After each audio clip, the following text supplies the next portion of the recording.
السلام علیکم سامعین، 8 ذی القعدہ اور 29 مئی ہے۔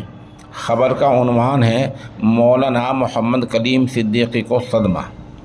دراصل آج دوپہر مولانا کلیم صدیقی کے حقیقی بھانجے محمد عامر ولد سعید اختر کا انتقال ہو گیا ہے۔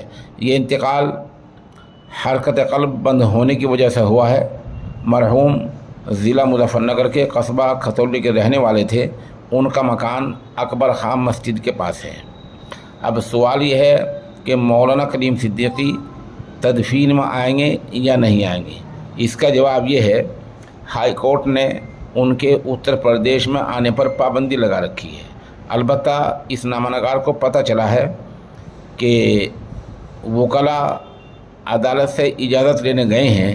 اگر اجازت مل گئی قانونی طور پر تو مولانا تدفین میں شریک ہو جائیں گے، اور اجازت نہیں ملتی ہے تو پھر وہ تدفین میں شریک نہیں ہوں گے۔